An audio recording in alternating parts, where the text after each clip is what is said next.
Once upon a time, in a small temple hidden among the mountains, there was a wise Zen master named Nan-nin. His life was simple, and his teaching flowed like the calm water of a river. One day, a curious man, known to be a master in his own field, decided to visit Nan-nin. He had heard of his deep wisdom and wanted to learn the secrets of Zen. With respect, the man approached the master and said, "I have traveled from afar, seeking to understand the way of Zen. I want to learn everything, for my mind is full of questions, and I need answers." Nan-nin looked at him with a slight smile and nodded.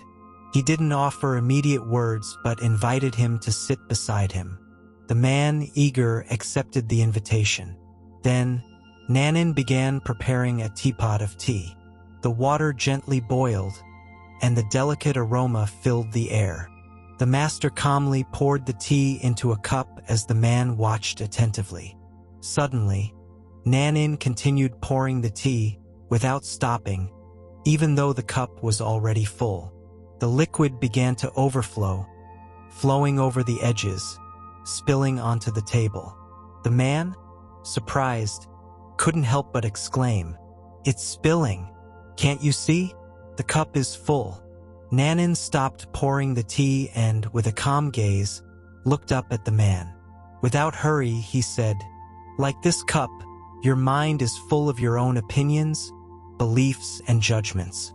How can I teach you Zen if you do not first empty your mind?" The man, hearing the master's words, fell silent for a moment.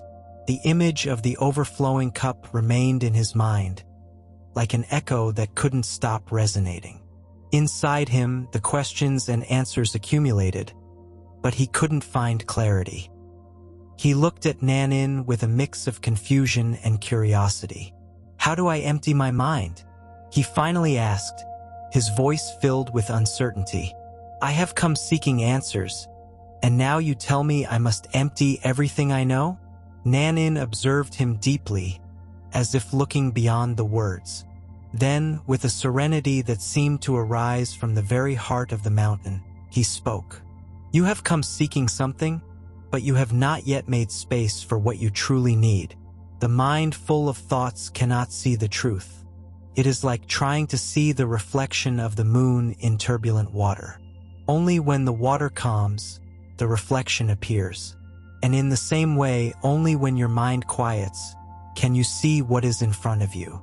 The man, intrigued, began to reflect on his own thoughts.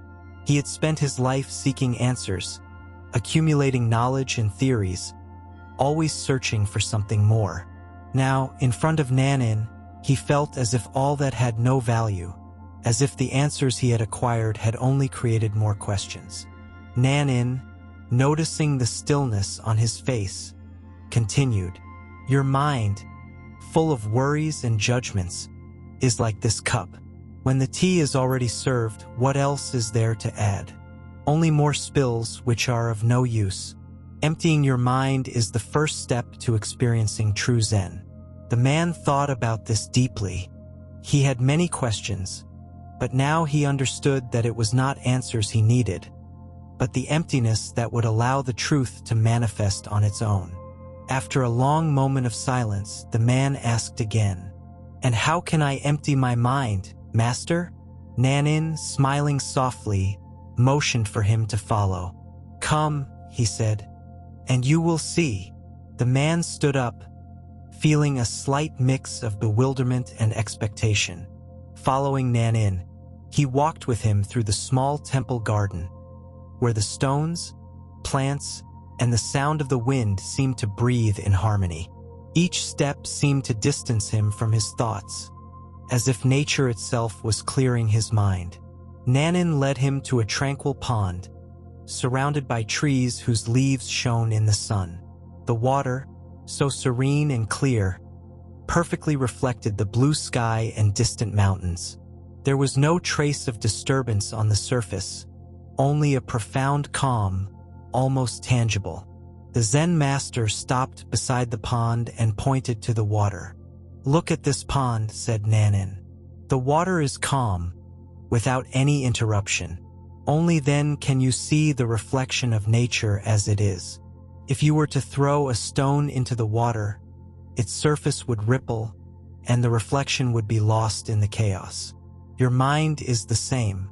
When it is full of thoughts and desires, the reflection of the truth becomes obscured. The man stared at the water, feeling a strange peace as he observed its stillness. At first, he didn't completely understand the comparison, but something within him was beginning to click. In silence, he watched how the water remained serene, how the leaves of the trees gently swayed in the wind, yet without disturbing the balance of the pond. "How can I make my mind calm, like the water of this pond?" asked the man, now more at ease, as if the master's words had touched a deep place inside him. Nan-nin looked at him with compassion and replied, "First, you must learn to be present here and now. Let each thought, each worry, flow through you without holding on to them. Do not try to control or eliminate them. Simply observe, as if you were looking at the clouds passing in the sky. They are not permanent. The same goes for your thoughts. They come and go. The key is not to identify with them." The man nodded, feeling that for the first time in a long time, something was beginning to make sense. Although he still didn't understand everything, there was something in Nan-nin's calm manner and in the stillness of the pond that invited him to release the burdens he carried. Nan-nin, realizing that the seed of understanding had begun to sprout, continued, "Come, let us sit in silence by the pond. Sometimes the best way to learn is not through words, but in stillness." The man nodded again, and together they sat on the grass by the edge of the pond. The silence between them was deep, but not uncomfortable. Instead of the words that normally filled his mind, now there was only the whisper of the wind and the soft song of the birds. The sun slowly slid toward the horizon, and the golden light began to bathe everything, creating an almost mystical atmosphere.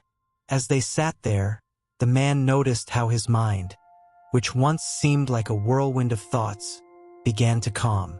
Little by little, he moved away from his everyday concerns, until, for the first time in a long time, there was nothing in his mind. There were no answers to seek, no questions to ask.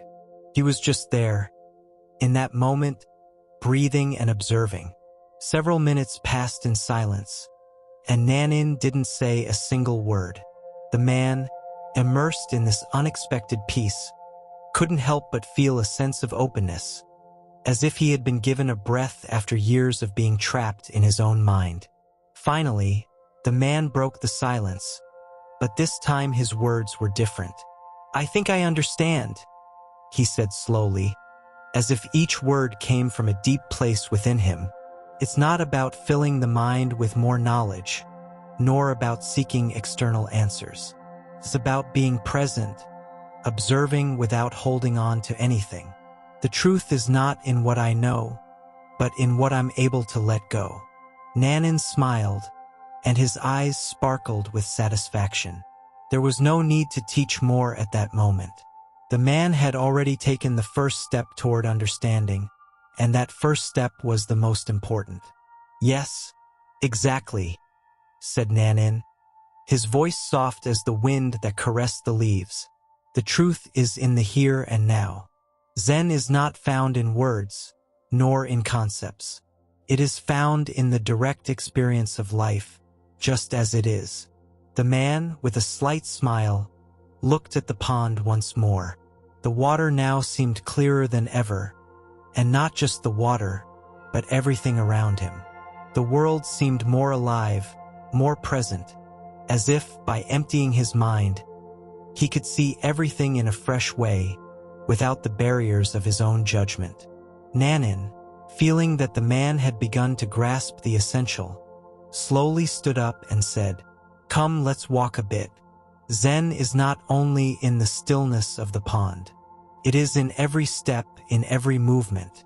As you walk, empty your mind again and again, and let life flow through you. The man stood up as well, and without haste, followed Nan-nin along a small path that wound through a quiet forest. The trees, tall and wise, seemed to whisper with each passing breeze. Each step they took was an invitation to leave behind the mental burdens the man had carried for so long. As they walked, Nan-nin looked at him and said, "Zen is not limited to a place or a specific moment. It is the art of living in harmony with everything around us. In walking, in breathing, in speaking, in listening, in being silent. Every moment is an opportunity to be present, to empty the mind and allow life to express itself without obstacles." The man, while walking with the master, realized how heavy the constant thinking that had accompanied him until then had been. The worries about the future, the memories of the past, everything seemed to fade with every step he took on the path. It was as if he were leaving behind an invisible burden, light but deep. He felt as if walking itself had become a form of meditation. He didn't have to do anything other than walk, feel the earth beneath his feet, and breathe the fresh air. There was no effort, just a natural flow. It was the same flow that Nan-nin had shown him in the pond, the same flow that existed in the wind that moved the leaves of the trees. Suddenly, the master stopped and pointed to a rock on the path. The man looked at it, curious, not knowing why Nan-nin had stopped. The master, with a calm smile, said, "Look at that rock. It is solid, unshakable, yet at the same time, it is alive. It is in its place just as it is without trying to be anything else. Its form is the result of nature itself. This is how we should live. Do not fight against the flow of life. Do not try to be something you are not. Like the rock, just be yourself, at peace with what you are in this moment." The man looked at the rock, feeling its firm and peaceful presence. For a moment, he realized that he too had been constantly fighting against the natural flow of his life. He had tried to be someone he was not, always seeking more, seeking external answers, without accepting the stillness of his being. Nan-nin, seeing the understanding on the man's face, continued, "Every moment is an invitation to be like this rock. Not because you must be rigid, but because you must be present, at peace with the nature of what you are. Only then can you flow with life without resistance." The man nodded silently, feeling that, although his thoughts still came, there was something deeper inside him that was beginning to awaken. In that moment, he understood that Zen was not about seeking answers, but about living each moment with total acceptance, without trying to force or change it. They continued walking together, at a slow and peaceful pace, as the sun began to set, painting the sky with soft colors. The silence between them was no longer uncomfortable, but deep, full of meaning. The sun began to slowly descend, bathing the landscape in a warm golden light. The air had become cooler, and the sound of birds returning to their nests added a tranquil melody to the atmosphere. The man, now more at peace with each step, felt that his mind had transformed. Every thought that passed through his head now was like a cloud in the sky, distant and powerless to alter him. Nan-nin, noticing the change in the man's energy, stopped his steps and turned toward him. He looked at his serene face, almost as calm as the pond they had observed hours before. "Do you see?" said Nan-nin with a smile. "Everything you need is here in this moment. Zen is not about attaining something, but simply being. When you let go of everything you've accumulated, when you empty your mind, everything that is present in front of you is revealed as it is. There is no need for more. The peace you seek is here in the simple act of being present." The man looked at him, and for a moment, a deep sense of clarity overwhelmed him. He no longer felt the need to understand or rationalize what he was learning. There was no more effort, just a simple and peaceful being. Somehow, the Zen master had opened a door inside him, and now he felt that he could look at life with new eyes. "I'm sorry," said the man, his voice low and sincere. I used to think that knowledge was the most important thing. I believed that by accumulating more and more information, I would find the answers. But now I see that everything I needed was here, within me, in the present moment. Nan-nin, without haste, gestured for him to follow. Together, they walked a little further until they arrived at a small structure in the middle of the forest. It was a simple wooden shelter, with a small oil lamp burning inside, casting a warm light on the wooden walls. The atmosphere was welcoming, like a silent embrace from nature itself. "This is where we will end for today," said Nan-nin, opening the door and making the man enter. The shelter was simple but filled with peace. There was a small tatami mat on the floor and a low table with a bowl of rice. The man entered and sat on the tatami mat. Nan-nin sat in front of him with a calm and serene attitude. The master said nothing, but his presence spoke more than 1,000 words. The man, looking around, felt that everything in the small shelter was in its place, effortlessly. The simplicity of the space reflected the clarity of his mind at that moment. Nan-nin broke the silence with a single question. "Are you ready to drink the tea?" The man, smiling slightly, nodded. He finally understood. Nan-nin slowly got up and went to the table, where he had prepared 2 cups of tea. The soft aroma of freshly brewed tea filled the small room, creating an atmosphere of absolute serenity. As he poured the tea, the man watched carefully every gesture of the master. It was a simple act, but in its stillness, in its slow rhythm, it seemed to contain the very essence of what he had just learned. The master poured the tea carefully, watching the liquid slide gently into the cups, without hurry, without effort. When he finished, he raised 1 cup and offered it to the man. "The tea, like life, does not hurry," said Nan-nin in a low voice. "It is poured slowly, enjoyed in silence. There is no need to rush to seek something more, because in each moment, everything we need is here. Zen is in the simplest things." The man took the cup with both hands and brought it to his lips. The warmth of the tea, the softness of the taste, the fragrance enveloping him, everything seemed perfect at that moment. For a moment, there was nothing but the tea, the fresh air coming through the window, and the peaceful presence of Nan-nin. The man felt as if time had stopped, and finally, in that moment, he understood what it meant to be completely present. "This is Zen," said the man with a smile on his lips. "It is not in what is sought, but in what is let go. The emptiness, the tranquility, being here without more. That is what brings peace." Nan-nin nodded softly, without saying a word. The man, looking at his cup of tea, felt that something had changed within him. His mind was no longer filled with ideas and concepts. He had emptied, even if only for a moment, all the thoughts that had dominated him for so long.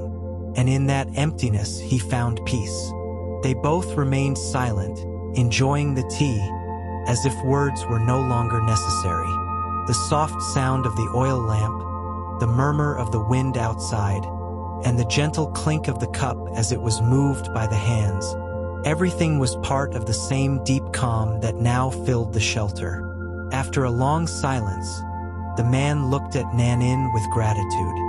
"Thank you," he said, his voice filled with a serenity he had never felt before. "Thank you for teaching me that Zen is not found in what we know, but in what we are able to let go." Nan-nin, looking at the man with a peaceful expression, responded softly, "The truth is always within you, you just have to learn to listen to it. Zen is not something that is learned.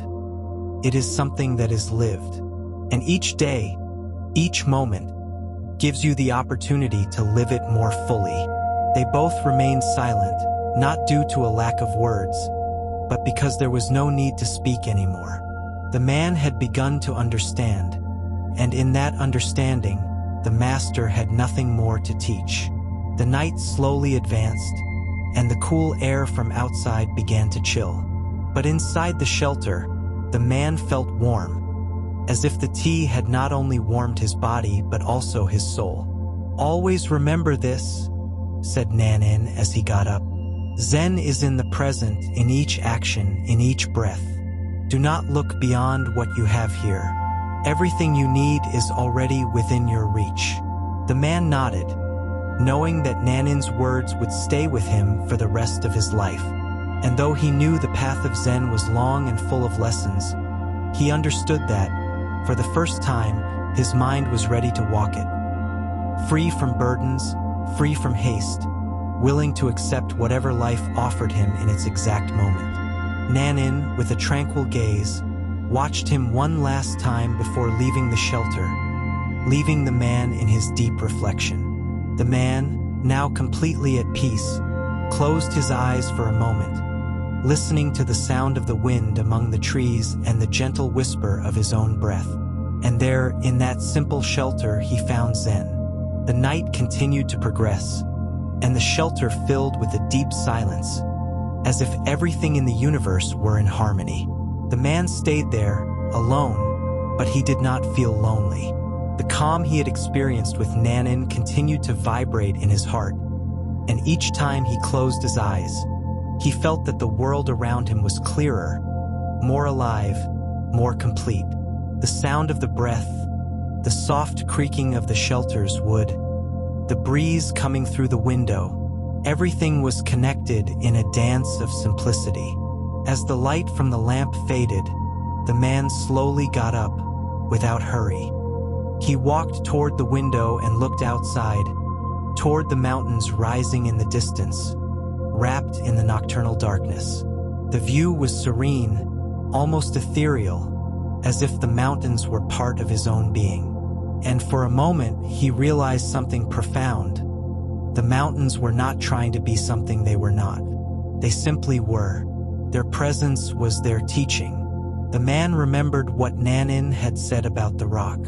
The rock did not strive to be different, simply was.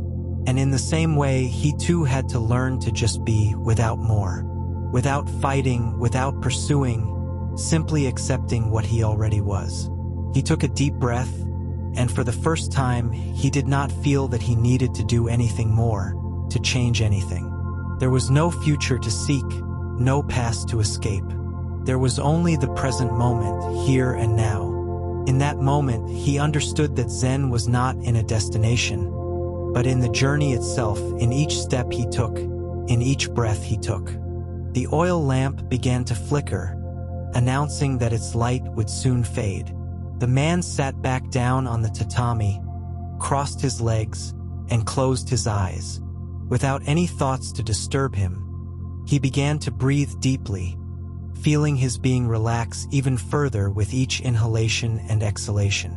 It was as if his body and mind were dissolving into the air, merging with the surrounding nature. Each breath brought him closer to the being he had always been, but had never been able to see until that moment. Finally, when the light from the lamp had completely gone out, the man remained there in the darkness, with his eyes closed, feeling that nothing else mattered anymore. Zen, he understood, was not a sudden illumination, but a continuous recognition of what was already present, of what had always been present. Peace was not something that could be sought, but something that was simply experienced when all expectations were released and the moment was embraced as it was. Nan-nin had shown the way, but the man knew that now it was up to him to walk it, with each step, each breath, each gesture. And so, in the stillness of the night, he stayed there in silence, learning to be. Time passed without haste, and although the days came and went, the man no longer felt that he needed more answers. He had found what he was looking for, not in words, nor in ideas, but in the deep silence between them. And so, Zen, like the calm water of the pond, continued to flow within him. The days passed with a tranquil serenity, like the slow passage of the seasons. The man, now more at peace with himself, walked with a new sense of presence. He no longer saw the world with the same anxious and hurried eyes. Every tree, every falling leaf, every sound of the wind seemed to offer him a silent teaching, an invitation to be in the moment without trying to hurry it. One day, while walking along the path that bordered the temple, he encountered Nan-nin once again. The master observed him, but this time, there was no need to speak. Their gazes met, and in that brief moment, there was a deep understanding between them. Nan-nin smiled gently, as if he had seen what the man had experienced in his heart. The man, unable to help himself, approached and said humbly, "Thank you, Master, for everything you have shown me. Now I understand that it is not about seeking answers outside, but about emptying myself so that I can clearly see what has always been inside me." Nan-nin, with his tranquil gaze, nodded. "Zen is like a river," said the master. "It never stops flowing, but it does not hurry. It goes where it must go, not because it decides, but because it flows naturally. That is life. When you let go of the effort to control, everything begins to flow without obstacles. You do not have to seek the path. The path reveals itself when you learn to walk without haste." The man nodded, feeling that Nan-nin's words resonated deep within him. He understood that the path of Zen was not a destination to be reached, but a way of walking, of living with grace and acceptance in each moment. The master looked at him one more time, then said, "Always remember, life is like a cup of tea. When the cup is full, there is no room for anything else. Only when it is empty can it receive the new. Empty your mind as you would empty the cup, and let what comes be whatever it is. There is no greater mystery than that." The man smiled, feeling an inner peace that did not depend on any external circumstance. His mind was emptier than ever, and in that stillness, everything seemed to fit perfectly. Nan-nin, with one last smile, began to walk away, leaving the man space to continue his journey, now in total harmony with what he was and what was yet to come. The man, standing on the path, watched the master walk away, and for a moment, he felt as if the whole world were at peace. He turned his gaze toward the path he had come from, and without thinking, began to walk again. But this time there was no hurry, no goal, only the peaceful step, the whisper of the wind, and the deep peace he had found within himself. For in the end, he understood that Zen was not in the end of the path, nor in the arrival. It was in every step. It was in the here and now. And finally, it was in him. In silence, the man continued walking along the path. The moon began to rise in the sky, filling the night with its soft and serene light. The trees swayed with the breeze, and the world seemed to breathe with him. With each step he took, he felt that the world was no longer a strange or distant place, but an extension of his own being. Zen, like the river, flowed within him, and he flowed with it.